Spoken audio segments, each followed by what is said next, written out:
كتاب رياض الصالحين باب وجوب الجهاد وفضل الغدوة والروحة. وعنه باب في جماعة من الشهداء. باب بيان جماعة من الشهداء في ثواب الآخرة يغسلون ويصلى عليهم بخلاف القتيل في حرب الكفار. وعن أبي هريرة رضي الله عنه قال قال رسول الله صلى الله عليه وسلم: الشهداء 5: المطعون والمبتون والغريق وصاحب الهدم والشهيد في سبيل الله، متفق عليه. وعنه رضي الله عنه قال قال رسول الله صلى الله عليه وسلم: ما تعدون الشهداء فيكم؟ قالوا يا رسول الله من قتل في سبيل الله فهو شهيد. قال إن الشهداء أمتي إذا لقليل. قالوا فمن هم يا رسول الله؟ قال من قتل في سبيل الله فهو شهيد، ومن مات في البطن وهو شهيد فهو شهيد، ومن مات في الطاعون فهو شهيد، والغريق شهيد. رواه مسلم. بسم الله الرحمن الرحيم، والصلاة والسلام على نبينا محمد وعلى آله وأصحابه وسلم تسليما كثيرا. سبحانك لا علم لنا إلا ما علمتنا إنك أنت العليم الحكيم. أستغفر الله الذي لا إله إلا هو الحي القيوم وأتوب إليه. اللهم انفعنا بما علمتنا وعلمنا ما ينفعنا وزدنا علما. Iye tarata suye hijriya bakele ani kemenani ani binani ani woro saharu zulqada min hijra sankalo tan kelena di sunyo mugani fulanay meiladi nasara ka jate ba fulani mugani duru sankalo duru na bi sunyo o muganay ambe dawla bu masjid rajawa mbokono. درس الحافظ النووي كتاب كنو رياض الصالحين بوندا منكو باب كن بوندا بيان جماعة من الشهداء في ثواب الآخرة. وعلى أبافه كسيدسو jama kulu dofo me munun ka seedisuya ala bu sara seedisuya baraji lalla garade ni seedisu munun benafo ni baraji be duma la gara seedisuya baraji be duma la gara yuqassaluna wa yusalla alayhim ambe uluko ambe salluka بخلاف القتيل في حرب الكفار. ني سيدسون ولن سيدسون من فغرة كافر ككللا وني أولو تكلني ونانيا ننفع مسيسا دونك باو يسودسو ويوت تلفلا شهداء في الدنيا وشهداء في الآخرة. Dogu o faranfansiani ninye jiya ka shedu su ani lagara ka shedu su uga ibese ka fo suhadau fi dunya wa suhadau fi al-akhirah. Munye jiya ka shedu su ye lagara ka shedu su yo fanai min ni shedu su mufne bina fo ulu ye lagara ka shedu su ye jiya ka shedu su ye jonye munun be sa jahadula kafiri jahadula munna uko jiya ka shedu su ulute ko antu ukasanga ante salluka nunde ko jiya ka shedu su mais lagara ka shedu su ulu be ko jiya kono sallu be kuka lagara de ala yerebe seedu suya baraji duma afo cogo do be nye Sheikh Albani nye ome ale bafo shahadatu al-haqiqiyatu wa shahadatu hukma alayu bonyo onani ninye ko seedu su haqiqa min be sa kafirun ka jihadula ani seedu su kiri be di mimma minye imamuna Nawawi bena munun dofo wala famura seedu su e qualité fulay suhadaw fi dunya wa suhadaw fi al-akhirah imayna fonin chokola ube shahadatu haqiqiyya wa shahadatu hukma wa Abi Hurairah radiyallahu anhu قد سمعنا بهرة ملك جكبوما قال رسول الله صلى الله عليه وسلم ko alaka ciden ko alaka tanuna kishibaka suhada'u qamusatu ko seedu su ye durude min nin jate min fulen nye nin korote ko seedu su munun bena fo dara nin durula mana nin durude fora ni hadisa kun sino seedu su wore bena fo kafara ka hadisa wala kata ciden ko seedu su ye durude المتؤون مني أسارة كونو دميلا ومي كونو دميلا من أفوا أسارة سيدو سودو الله بي سيدو سيا براجي دام الله غرام المتؤون تاون من سارة تاون لا تاون ايري بنا سوغو منون بي نو بي كونتاميني جونا كاتليا نو بي تو مغدو بي مغدو منا ومغفغتا بي چايا تاون يو أودي komi koloria munun temina laka anke sum nyonama ni mo min sara wala seedu sudo wal mabutun anin ni mo min sara ni kono dimide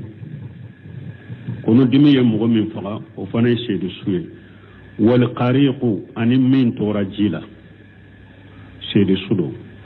wa sahibul hadim ani kogo binaminka ube bombi naminka nune ebbora sanfere kabikasa seedu sudo wa shahidu fi sabilillah duruna seedu su yere haqiqa la kasirala jihadula muntafaq alayhi wa an muslim benani hadisala wa anhu radiyallahu anhu karisamna bi hurata malaka je kabwama qala rasulullah sallallahu alaihi wasallam qala kachiden qala katanuna kishibaka ما تؤدون شهداء فيكم أكو شيبوما أكو أو بسيد سوجات مغجللا أو بسيد سوجات مغجلية قالوا يا رسول الله من قتل في سبيل الله فهو الشاهد أو كتشيد ما أنكني بلو نمغمي سارة على كسر لا يسيد سوية قال تشيدنكو إن شهداء أمتي إجن لقليل wala ne kam manton ka seedu sube doya wala de na kera de ko min sara la ka sera la doro jihadu la ore seedu suye wala ne kam manton ka seedu sube doya de qalu faman hum ya rasulullah shebo ye chide nyin ko ola seedu suye jonye ala ka chide qala man qutila fi sabilillah fa huwa shahid siren ko ni mo min sara la kasira la jahadula yesedu suye o man mata fil batan fa huwa shahidu ni mo min sara ni kono dimiye sedu sudo o man mata fi ta'un fa huwa shahidu ni mo min ewa sara ta'una la banawla yesedu suye wal qariqu shahidu min torajila yesedu suye arwahu muslim ya hadisaymo asarahu ni hadisahu sarahu qala al muallif rahimahullahu ta'ala muallifu ko alaka nema babu bayani jama'ati min as-suhada ko ka shedu su jama kuludo bange yani khairal maqtulina fi sabilillah mana ka shedu su jama kuludo bange mununte kunu shedu su munun sara alaka sirala والمقتول في سبيل الله هو أعلى أنواع الشهداء مغمي سار لك سر الجهاد لا سيد سو o de be seedu su be sanfɛ min sara ala ka sira la o de be seedu su noniya qualité min be seedu suya be sanfɛ o ye o ta ye amma suhadaul akharuna min min ye seedu su wɛrɛw ye kama asara ilayhim almuallif rahimahullah kun muallifu ye koriya ke katuma cogo mi ala ka nema hum suhada'u fil akhirati wulu ye seedu su ye lagarade muallifu ba ke ka koriya ke kata seedu su munuma wulu ye seedu su ye lagarade fi ahkamil akhirati mana lagara ka kirira seedu su ye wulu ye lagara ka kiride la fi ahkamid dunya jiyan ka kiritele jiyan ka kirula ute jate seedu su ye kute kote kasankasalite ku ka ayi me lagara ka kirula de wulu be jate seedu su la ودات الشيخ الباني كسوها شهادة حقيقية وشهادة حكمة معنى لا غرك كيرو لا سيرسول مجان كيرو تي ويتبين ذلك donc abe banganye nunniye bi anna shahida al maqtula fi sabilillah shahidu fi dunya wal akhirah ninka abe banganye sisa nim mo mi sara ala kasira la jahadula eye sheedu suye jiya eye sheedu suye l'akhira wa huwa shahidu fi dunya idha qutila wa mata fa innahu la yuqassalu eye sheedu suye jiya kono ni isara ni faga ube isara fa innahu la yuqassalu etekko wala yukaffanu ite kasanka wala yusalla alayhi ante sallika ويدفن أمبي أو أنت سلك ويدفن أمبي إسودو ولا ياته الملكان لجان يشالان الرب عن ديني ملكا فلتنا إما نوبو إنينكا إتغي ألاما إتغي إكا دينا إتغي ألاما أبيكا دينا أبيكا نبي ملكا فلتنا abin yironi krosi ako fa huwa shahidu fi dunya ja qutila wa mata ni sara ala kasrala iye shedi suye jiya kono ni ulfaqarawo ube sara ni yere me ni sara ni yere ye ibe konte ko shedi su oye jumaye no semi gono français misali la jihadu kala utato jihadula akum mo do sara sirala hada madun kala la da sa chokola kasoro kele irete asara sirala abe jate asara la kasirala sedu sudu me alebe ko alebe kasante ha me awtara mara kala kele yiro la min sara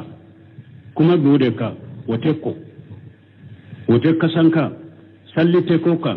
nanyo sudo fana malika fulata nyin ka kaburu kono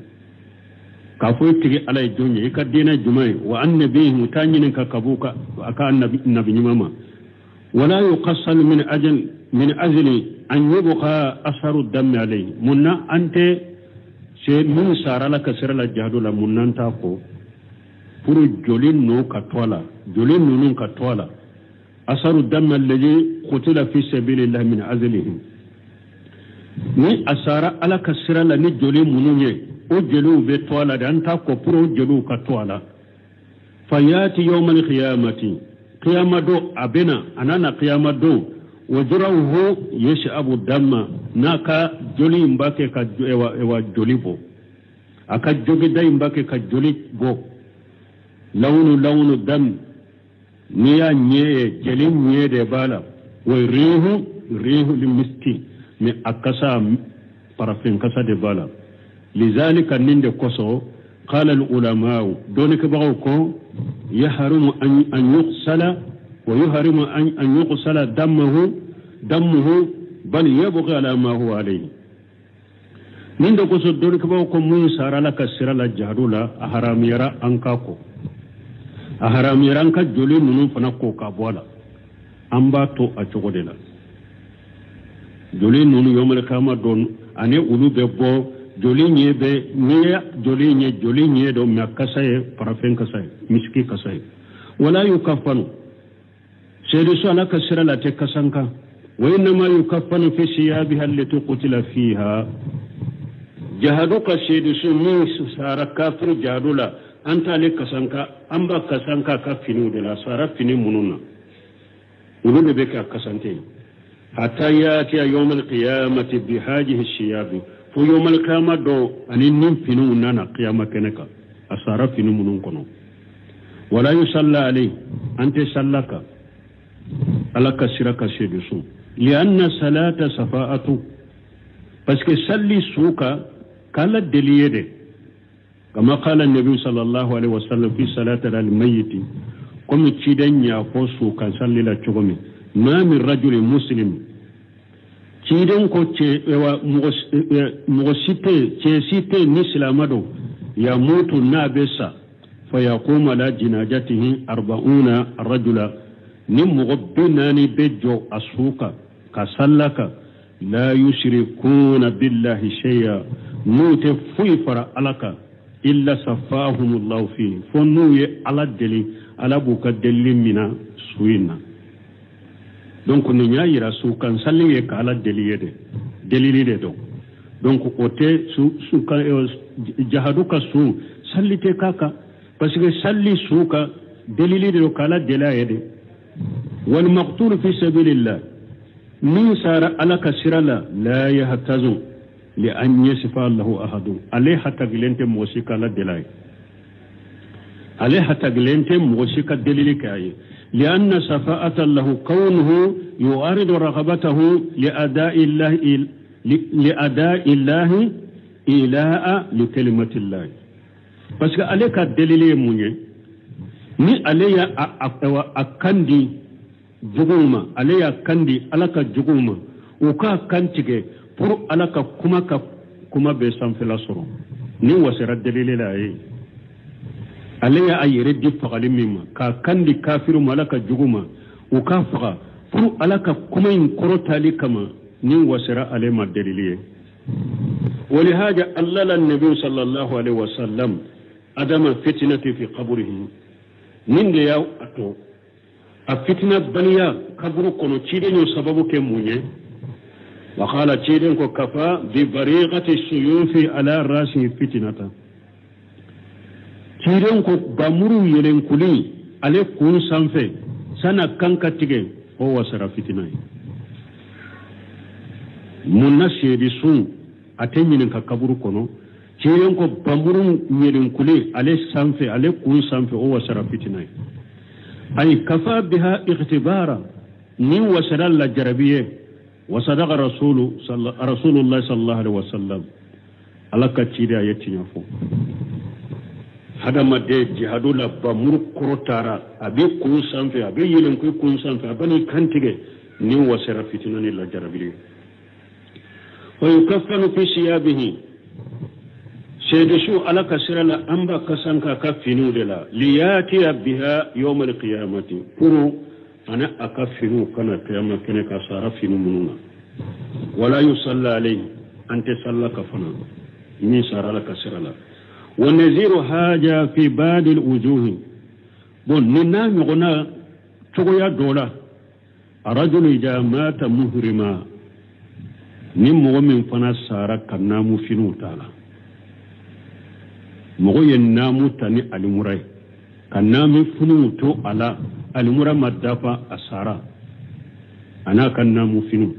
وبي أي النامو تاني هيجوية هيجو مدافع كاتونا مفنون أسارا فإنه يقصل بماء وسدر من فلن أمبي عليكو نجيه أني تمنو بلو ولا يهنتو من أنت كسجلان كالا ولا يخرب الطيبة أنت كسج ولا يهنتو أنت كسجلا ولا يهنتو النام أنت كسنكا أنت كسنكا ولا يغرب طيبة أنت كسجلا جري على ولا يقطع رأسه أنت كندته نمي سارة نامو في نوبالا النامو لين سارة نمفنت أمبا كوني جي أني تمون بلو أنت كسنكو ينك كسنك كالا أنت كسجلا جري على anta kunda tugu wala yukaffanu fi siyabi khayra siyabi al-ihram na ko ate kasanka mana ate kasanka fini wore wala de fonna kanna mu finu yere akanna mi finu de be ka kasanke sino antena ni fini wore ko amba kasanka la aka kasanke te ke fini wore shiye fo akanna mu finu allati kanat alayhi namu finu munun tumbe ala لأنه يبعث يوم القيامة ملبيا parce que nin fana yomal kama do abe kunu kana qiyama kene ka labbayka tode ani labbayka de bena qiyama kene ka yaqulu labbayka allahumma labbayka nin be kunu kana qiyama kene ka ani labbayka de bena min kera cide en ka hiju laba ka cedo to akanya me kare doro namu finu bala nyame ya bi akan kare la sara ciden kwa ya koni jiye ani tomunu bunu akana kasanka wuren na te ka kasanka noye akana kasa jalankala akana kunda tugu akan namu finu munun bala dara yo mele kala ka kunto kenema parce que yawmal qiyamah do ani labbayka de bena qiyamah keneka amma fil akhirati men ni shaidu sun min sara alaka sirala ka jiya kiru fulani ne ate kasanka sallite kaka amma fil akhirati min laghara faqad qala Allah ta'ala alakum masamin qurtalenu ولا تحسبن الذين قتلوا في سبيل الله أمواتا بل أحياء عند ربهم يرجعون alakum munum be sala ka sirala akana miri ko usula mau be lagara de ay suute wona malendo lagara wotigi ala fe abu garjage farihina bima atahum Allah min fadlihi ubenni sonja ala ya ka fasamanta min duma ubenni sonja nanai wa yastabshiruna ubenni onni sonja fana billadina lam yalhaqu bihim min qalbihim ubenni onni sonja ni mogoye mogo munum be ulo fana kofe ni umana lagara furon nugu kofe ubenni onni sonja nanu wulu fana konu ulo fana sara jahalula Allah khawfu alaihim wa lahum yahzanun ko siranya tuye du suka su tuye yastawshiruna bi ni'mati min Allah wa fadli aw ubenni onni sonja fana ni alaka nemawe ani alaka fasamantiyan wa anna Allah la yudiyu ajra lil mu'minina ubenni onni sonja fana ko ala ate mu'mini ka ewa baraji ciya wala ni nyu kala gara kire donc adonna sisa nan ko munuma suhada'u fi dunya nko damina lanko abwa fuma fana ko suhada'u fil akhirah do seminu fule ko fula bedefo munu sara ala kasrala ulu ye shedu su ye jiya kono shedu su do lahara shedu su ye jiya kono yo kirifo utekko utekasanka ambu nu ka finu de sudo oye ukajiya kiri sallite kuka oye shedu su do jiya kono nindela shedu su do lahara والله ربنا سربوا يبار جنة كنو أما بقية الشهداء المذكورين في الحديث فهم الشهداء في الآخرة لا في الدنيا أما الشهد سو توم منو فورا حديثة كنو ولو يشهد سو يلاخرة دي من شهد سو تي جيا كنو وما ذلك من كفروك فإنهم لا يساوون الذين قتلوا في سبيل الله ini mogo mun har nan ko seedu suro lagara ini mogo mun sara ala kasirala ulu te dala kenya de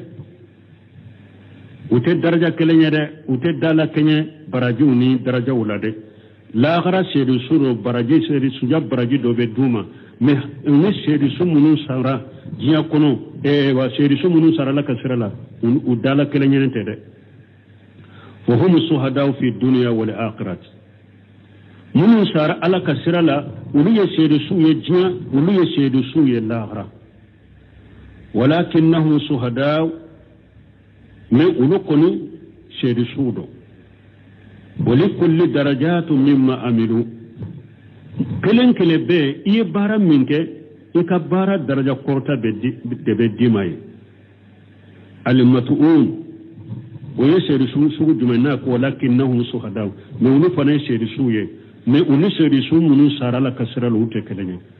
parce que munu sarala kasirala ulu ye seedi su ye diya ulu ye seedi su ye lakhara mais munu fana ye seedi su ye mais wali kulli darajat mimma amilu mais kele be ewa iye bara minke o bara daraja korota iye bara hakke minke o de daraja korota be dimay al mat'un ni seedi su munu ye seedi su ye lakhara kiri la mais diya seedi su te min tora tawuna la bana munun bena nu be ewa contaminer kam mo chama fa min sara wala wal mabutun ani min sara kono dimila wal khariru ani min sara ewa atora jila wa sahibul hadami ani kogo binna minka haulai arba'atu munun nani de al awwalu folo al mat'un yani alladhi mata bi tawun min sara tawuna la wa tawunu tawuna jumaye wa ba'u fattakun mu'di nasallallahu li afiya akubana de do bana min nabi hada maden chaman faga abe bana be contaminer fana be contaminer ambe allah dilala kallafiya ija waga fi ardi fa innahu yuhliku na abinna dugum min no be na jamana minna abe mo halaki ربنا سبحانه ولهذا قال النبي صلى الله عليه وسلم في التعاون من قصو تشيدون كن بنا سغولا تعاون بنا اكو اذا سميتم به في ارض فلا تقدموا عليها اكنا يا ميكوا بدغم منا akana ta shigare ne ya do obbana sugu akera kolori akera tanai obbana contamine sugu na ba mu fa jonna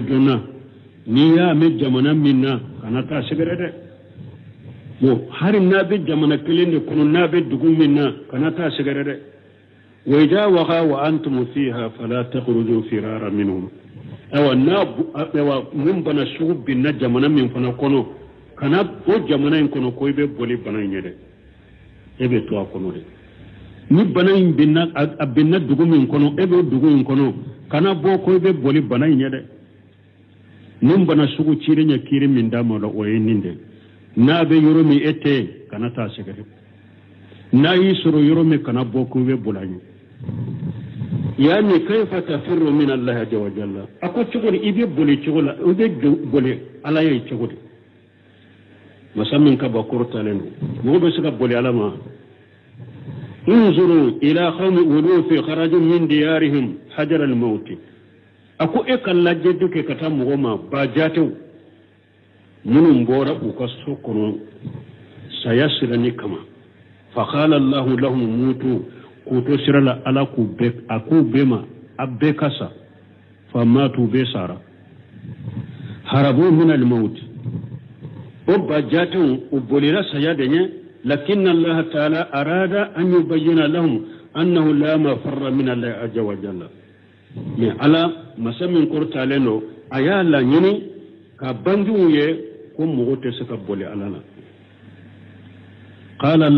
allah lahum mutu ala kuma bekasa famatu sara thumma ahyahum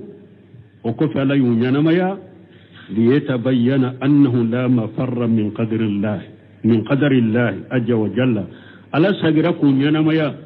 pour ka bange mogo ye ko mogo tese ka boli ala kala tiganye mogo tese ka boli ala kala tiganye masamin ka bakorta leno ala ko o aya in kono no semere mo labake ka korea ke kata aya jumama alam tara ila alladhina kharaju min diyarihim wa hum ulufu hajar al-maut wa qala lahum allah mutu thumma ahyahum ala ko ma la jeli kata mogo ma munun bora uka so kono ba jate wude do saya sirani kama ala kuma ayesa ubesara o ko fi ala yunyana maya lakin yusra'u lana an nafa'ala li asbaba allati umirna biha mo ta shaka bolala kala tiganya de ne akera masariyaye an ka sababu ke sababu munun ni anyamra nuye ambulu kone ke amma allati nuhina anha fala me sababu munu men ni ala ya ambali ulula antu uluke abe jamana minna kata sigare sariya yambale o makanoke tawuna binna kito jamana kono kana boke bulanye ala yambale ola me sababu dagale sabaru dagale fora na dagaranye kanko ke ala takko ke ukankisi banayima amboke ولهذا قال إذا وقع وأنتم في أرض فلا تخرجوا منها فرارا منه من دكوسو تشيدنكو نبنايم بنا دغم من كنا أو بي أكنا بو كبولي بنايم هذا المتؤون إذا مات بالتعاون كان شهيدا أو نيني بناتاي تاوناتا نمغمي سارة تاونا لا أبنا سهولا يسيد سوية نيني وطاي ثاني فلنا المبتون والمبتون هو الذي أصابه الداء للبطن ويشبه والله أعلم ما يسمونه آلنا بالقسية قشية تشيب الإنسان في بطنه ثم يموت هذه إذا مات به الإنسان فإنه يكون شهيدا مبتون يكون دمي دو abe mogo soro ikono la ado ibesa ina usemeni kwa misali ako Allahu a'lam ako abe komi bana do banami ni arabu ba fama bil khashiyati mana an soni konga tini kebra nugudun kutu bambano tafu kono dimida wala ako o bana sugu na ya hada maden soro ka kono la abi soro ka kono la o ko fe besa haji jamata bihal insanu nin bana min fulen ni ne hada maden sarani nin bana inde fa innahu yakunu shahida abeke shedu suye wo ufula bebe jate o kono dimila ni sarala yeshedu suye afa so gono hada mo watini kahiri so ko ngatara kahira ni sorol lagano yoro nin kele nami ayemina bibbida fono ni fewna achama ibesa abana sugu marakaw ba fo chole nan taro ba mono ba fo chokome hillandi nyene ogatini nugudun kutu yo kusoni nugudun ngatunya iwa serel lagana angaba igoni gana laga ngakalla donc kono dimi ni mo mi sarani o fanaye yesedu suye ni nye fulanay hadisaina salisu sabana al khariqu min torajila alladhi yaqraqu imma fi amtari ajimati aw yaghaw fi an-nahri aw fi al-bahri wama asbaha dhalika qari'u yamun torajila kera sade sanji de chayara sanji bade nana fo mo tora jikono ube abinna kodo de la ube abinna baji de kono ube nuna nyona ni mo mi sara wala yeshedu suye fa innahu yakunu min as-suhada'i fil akhirati yawa nin fana tigi be ke shedu suye l'akhira wala haja ninde koso fa innal insana ma'muru an yata'allama sabahatan hatta idha hasala mislu hadhihi al-asya'i amkanahu an yatawaqqa minhu no semino konninka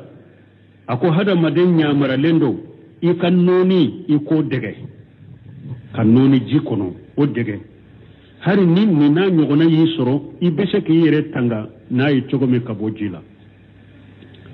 wa ma arabiu nani na hadisain kono ma mata bi hadimi yani arajulan an hadama alayhi albayt aw aljidar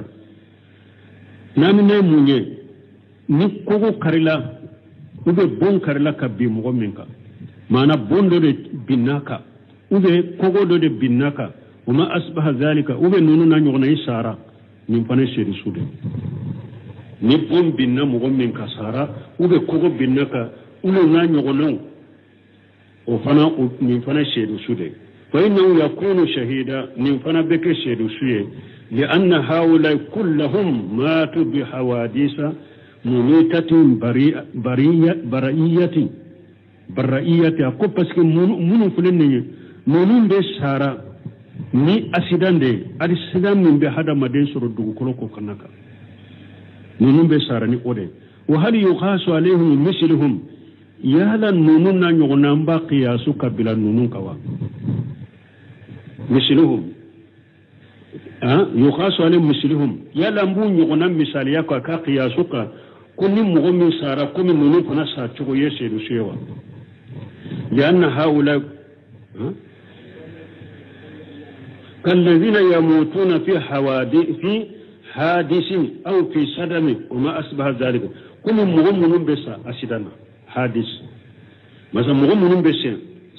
أسدنا وده مغمون بس فندو ديا أو أبوش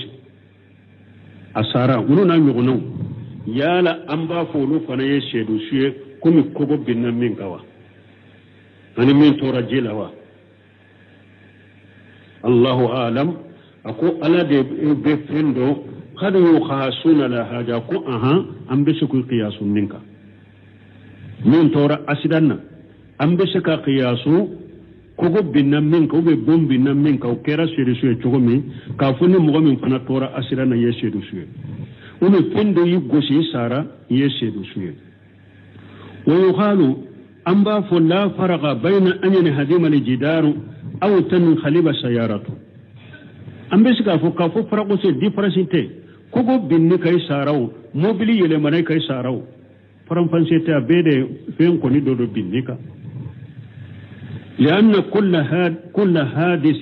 مات به الإنسان فيحكم على من مات بهذا الحادث أنه شهيد أكو بسكا أسدا بي أسدا من هذا مدين سارا أسدا يمكنو كو أمبا كيري فيحكم على من مات بهذا الحادث أنه شهيد أمبا كيري كافوني مغمين توراني أسدا لا يشهد سوري لكننا لا نجزم به ne ante dantiga kare amba fo seri su kiri be se ka dama me ante dantiga ka ya anna masail al jazai uqubatan aw masubatan laysa fiha qiyas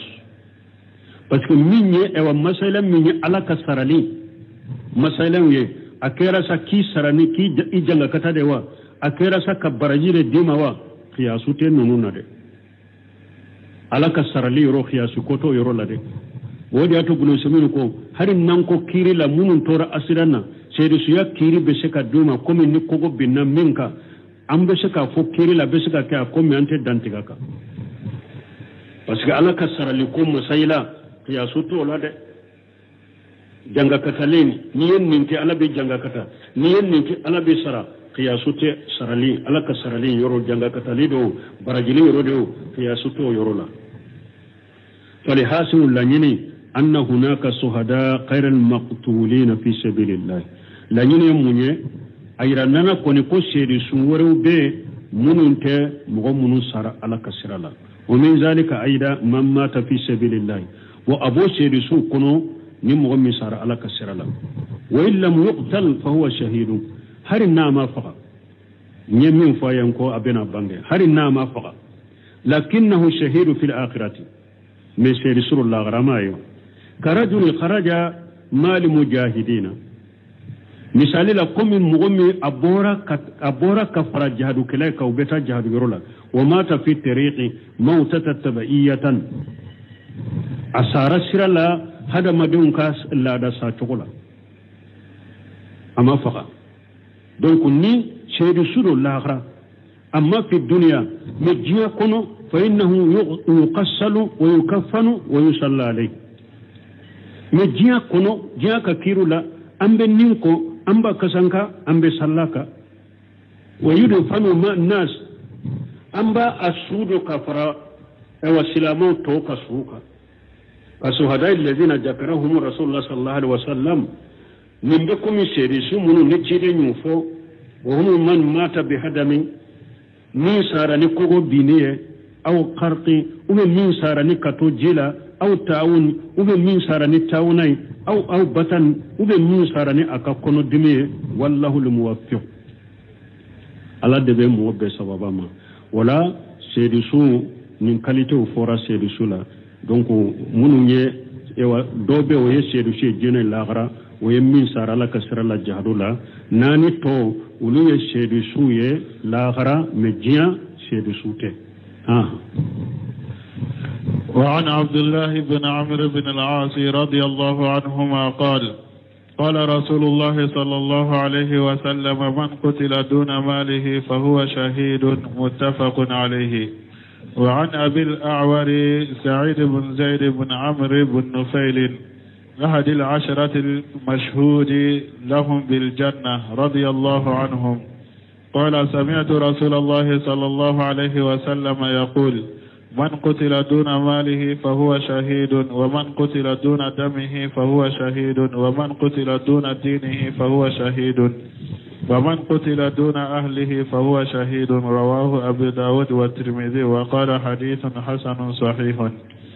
وعن أبي هريرة رضي الله عنه قال جاء رجل إلى رسول الله صلى الله عليه وسلم فقال يا رسول الله أرأيت إن جاء رجل يريد أخذ مالي قال فلا تعطيه مالك قال أرأيت إن قاتلني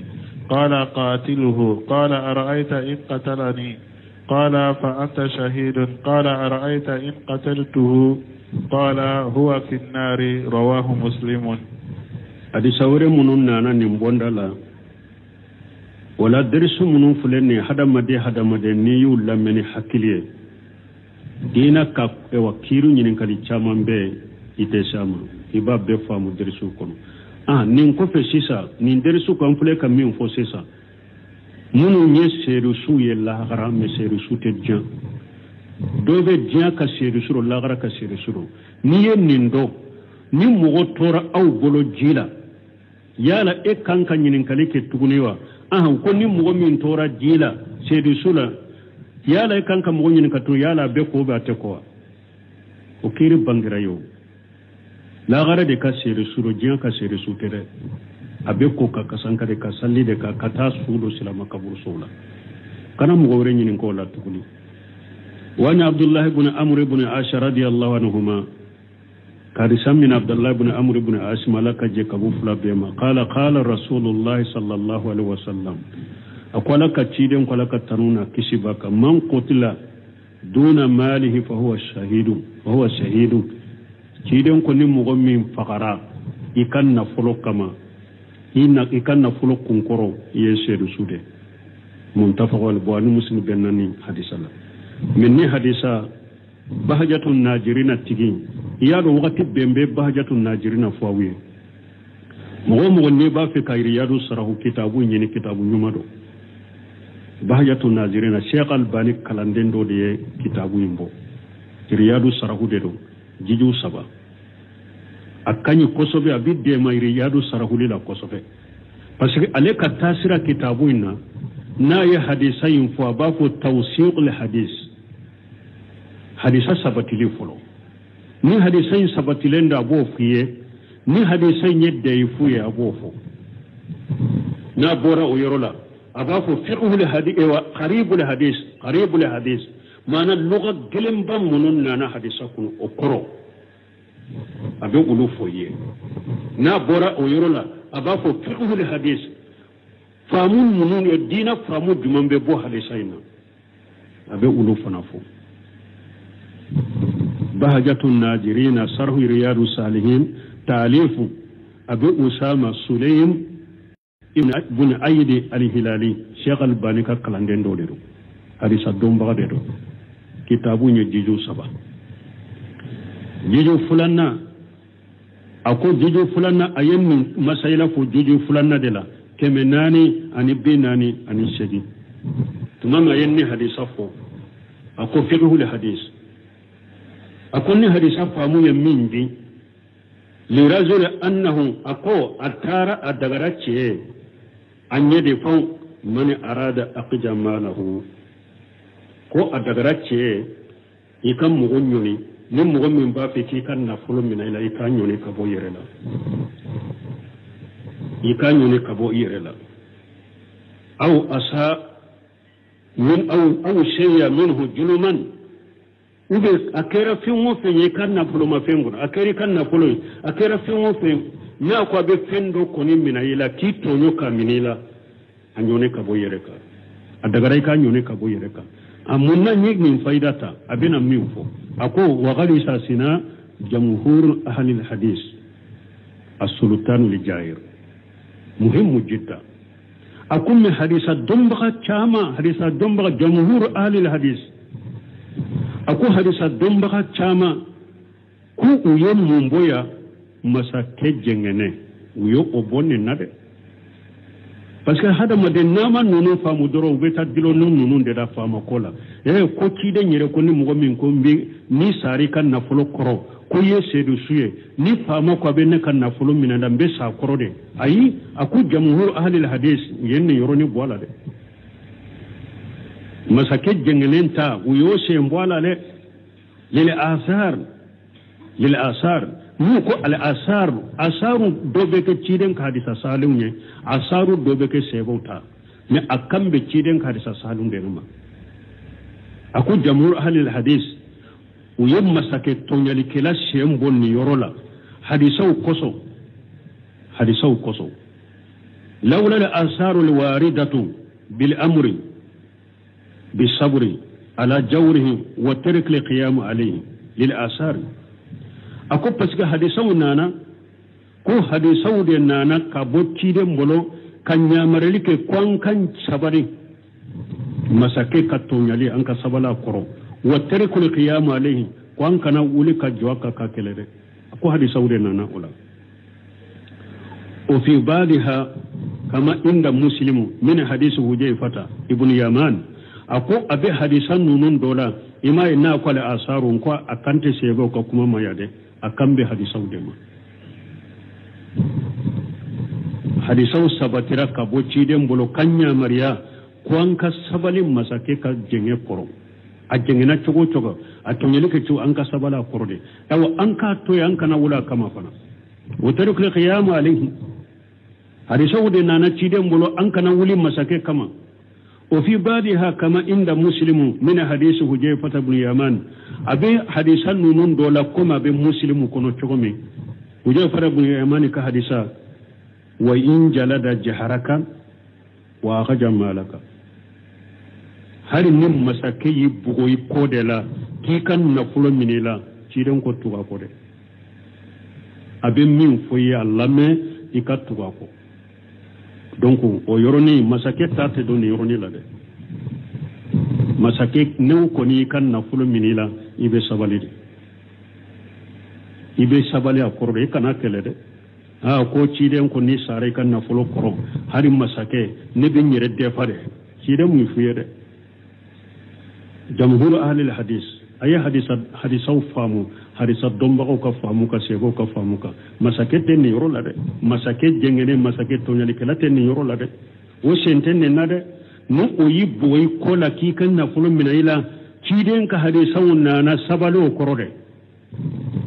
ikana wulo kama ko yibo kele de ni yo kele ni torala he mo mi fa de yere fa mo kan ni famu ya donc bahajatun najirina tigi ayette mbihi kun yero la ni hadisa la kajiju sabanana an kan nonu korosi mun ni mun ni hada madun trompe an ka hakke ni an ka hakke cide ni karan ni belo o ko cide man ni masako sigiran kunna bennin o ba an ni ka o ka hakke wala a uluke an ka hakke da amma be mun kai ko fa'atul lati alaykum wa sha'alullaha haqqakum aw kama qala rasulullah sallallahu alaihi wasallam ciiden nin karan nin belaw nin masaka do bidala an kunna ulubu nuka hakke ni anfe an be uluka hakke duma na ulute an ka hakke damma an be munke ciiden ka uluka hakke min be auka aw ko di akata ni alafe aw ka katani ni alafe bali man nimbe ci den ka risa sahlende munna ambe shin nunka wallahi fon worete fama si porte ko te koy an la nyini yede mo ka ci den ka sunna de famun nin koyna o ka islamiya ka tasira de famun nin koyna ka islamiya sariya famun nin koyna sino an no to nyugondo koy mais ala ye min fo sariya ye min fo ka kola ango fo de ko jeya de ko ka kunnan jade ke ni islamu min ya famu ni min ma famu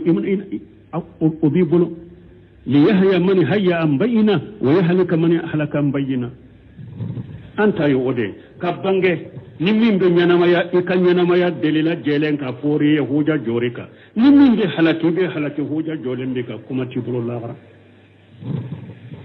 kafu fama kola netum mani hadisa umede netum madore ko ko kuma mede netum te sunna ka gida dola de anta koro yode ko bange ka hoja joita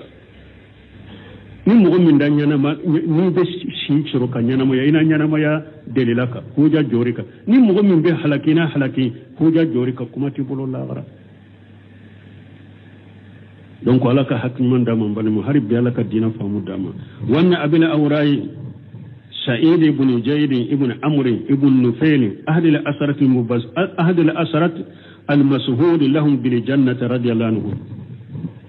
قد سمنا بلا أورايما سعيد ابن زيد ابن عمرو ابن نفيل سعيد بن زيد ابن عمرو ابن نفيل عليه شيدن يمغم كباريا مغتمي نا يوفو كباريا كو بدو الجنة كنو عليه بولا سعيد ابن زيد شهيد ابن جيد ابن عمرو بن نفيل على كجي كبو بما قال سمعت رسول الله صلى الله عليه وسلم يقول اكو علي املا كتشيدن ما تشيدن بافو من قتل دون ماله فهو شاهد ni mo mi sara kan na fulo kun koro yese do suye o man qutila duna dammi fa huwa shahid ni mo mi sara ijoli kun koro yese do suye o man qutila فهو شاهد يشهد سوء فهو شهيد يشهد سوء ومن قتل دون دينه فهو شهيد نمغمي ساريك الدين قرو يشهد سوء ومن قتل دون أهله فهو شهيد نمغمي ساريك الدين يكون قرو يشهد سوء أرواه أبو داود والترمذي وقال حديث حسن صحيح بل ما أنت في قانون تليا فو باسكو نفا بولا وقت فنسيرا donc باو يا يرا cirin fule kam min fo ni ala sonna bere sura na continue hadisan nunu sarahula ambe min fo ya ka fo ni sare kan na fulo koroye sedu suye hadisa do bena ni mo do nana ko akwa abi nke ayen nin ka kuntin kan na fulo dama nka dama wa cirin ko ayi akon na yin kele du cirin ko kele akon na yin fagada ko yesedu sa kon ne ya fagada be tasuma ko ha awo bo bede teseka fo teseka teleyafo nye kora de ka katama bo munun fule ni mba fe kam min fo munun fule ni nye min nye kan na folo tai wajibi tika koy ka difa ake wayrola ci yena ayada ala daga yede iki yere defa mais ni mo min ko amas na folo amashama nkana ewa nyere do kelela kam mo fa go mo kanin fa ha tanai iyen na folo takadama bashi tika ne yorola aka famu de a dagari yadda yake yire defa mais ni mugo min ko sanin ka fagan na fulon no fe afule pembilawa fentika mais wajibi do ikai ka di yire defa yoro juma har ni besa na ko ban yire ifa ibi yire defa ni yoro la imma ena kishi bana sa yire defa choko fana choko de balo bena fo ori aton ko wakati ta nyuna bo parce que pour nous ka préparer la tigede yere kun ibi yere defa wala har ni toro kun koro kele ube ni mugo nana ika muso akwa te fara kam ika muso de la fois ka je ka muso no fe nyana don ke ko ja kwa ibe yere defa yare har ni besa ite sira dama yorola a ube de muso khogolem bi bolo do de nana ko fo aka ika de muso de mina nyana ka jene yake anofe ibe sa kun koro de ibi yere defa ye wajibu de nununa mais min yen na folo taye bolo lan folo ma fun o te wajibe de sira de dire me ke yere defa ni yere ko be shiga yere de be yere defa ni yere ko ma sama yen na folo ta ka dama fenti ka wala ni Allah sonna nya fo tugo mi dere sure u faram fansia ndala delala ko yiranna subhanakallahumma rabbuna bihamdika ashhadu an la ilaha illa anta astaghfiruka wa atubu ilayk